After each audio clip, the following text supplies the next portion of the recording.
we're going to show you guys how to replace one of these faucets. We're going to replace it with one of these, nice and fancy. Basically, the first thing you got to do with this is shut the water off. So these stoppers, thankfully, they are working. Just shut them both off, and instead of getting up in there and taking them all off there, we're just going to take these nuts off. And then at the bottom of the sink, inside the faucet up there, you have two latches that look just like this. And you're going to have a ring that looks just like this. This screws on up there. You're going to have to unscrew that with your hand. So that'll just come right off, and then the sink will just pull right out. I'll show you what that looks like shortly. Right now we're taking off the nuts on this. This is just going to screw counterclockwise, and this will come off. These may need replaced. I'll be able to know shortly. Usually when we put on the new one. I doubt we can reuse these, but we'll see how it goes. You can easily get these at Home Depot. They're pretty cheap. A lot of water. But yeah, it looks like we're gonna have to swap this out. I'll get a better look at it when we get up there. And then up here, these are those nuts I was talking about right around this. These just unscrew. You see those black nuts right here? We're gonna unscrew those now. Where we're at, man. This thing is a pain in the buns. Finally was able to get this one loose, which is great. This sucker over here, he ain't moving. So we're gonna have to improvise. And this is how we improvise to get it out. Hopefully it doesn't damage the sink, but we'll see how it goes. We just got to get it out. Big wrench, big pliers, and I'll check the underside to see if we got some sauce. So here's how this bendy wrench works. Basically give it a twist. I don't know if you guys can see this, but we'll put it right here. Okay, you should be able to see that. Yeah, there we go. It's kind of blurry, but there's a bendy wrench. It goes around this, and since it has a bend, I'm able to twist under it right here and just give it a nice twist. And once you do that, it slowly gets the valve off. Well, not the valve, this is going to be the supply line. Once the supply line is off, then we can get to this valve, which is here, and this just unscrews right off, like so.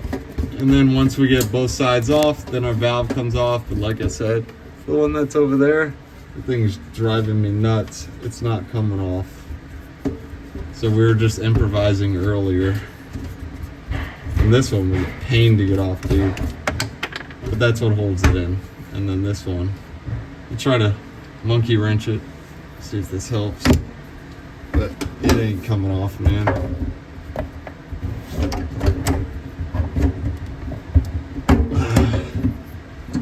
Yeah, that's a tough one. We're gonna have to sawzall it and slice it off. Well, we didn't need a sawzall, it just came right out. So that's it. Now this thing's out, we'll clean it up, and then we'll get the new one. We'll just drop it right in.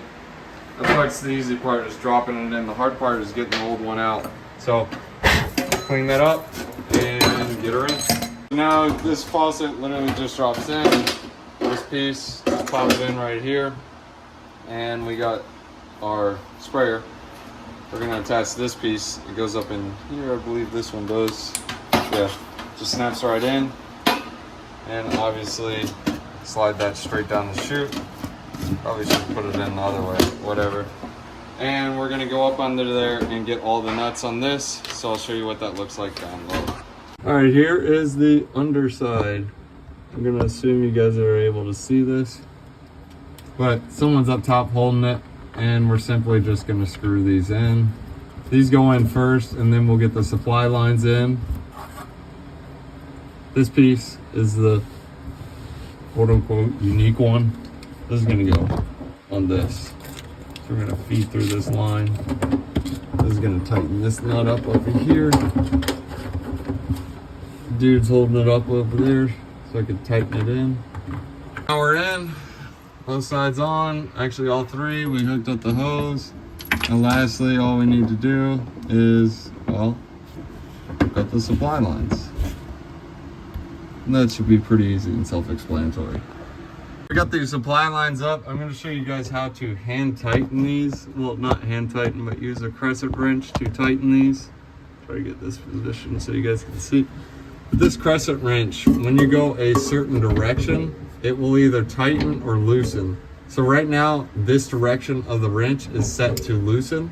So all we gotta do to get it to tighten is reverse the direction. It literally just bends. Well, it's not a crescent wrench, it's a supply line wrench or faucet wrench, whatever you want to call it. I just call it a bendy wrench. And now we can twist to where it's righty-tighty, lefty-loosey. You don't want to do too many twists. You probably only need about a half turn to maybe a full turn. And just get it twisted in. Sometimes you gotta hold it there so it bites, and then we'll get the other side. And then we'll test this to make sure it's not leaking. The reason why you don't have to put Teflon tape on these, you see how there's like a little rubbery gasket inside the inside the nut? This literally just screws on, and that's gonna be the waterproof, so you don't need to use Teflon tape. Now, if it leaks, you could try using it, but I wouldn't recommend it.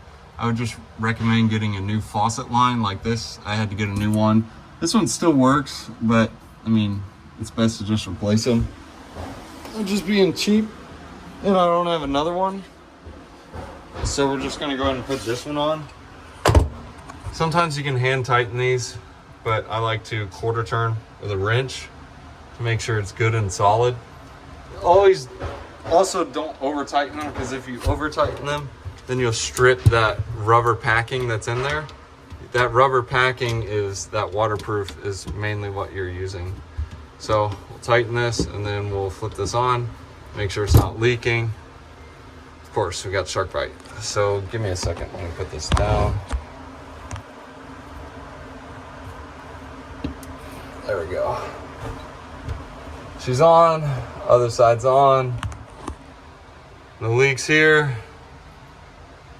Check the leaks for me upstairs. Looks good. Looks good. And we'll check to make sure the faucet runs. And we got some nice, juicy, nasty water. Faucet runs. Sprayer shoots, does its thing. Faucet's in there tight. And that's how you slap in a faucet. Doesn't look too bad. Probably too much for this, and of course, yeah, that would happen because I decided to drain that down over there. But yeah, there's no leaks down here. The only leak we had in there is because this pipe's not connected right now.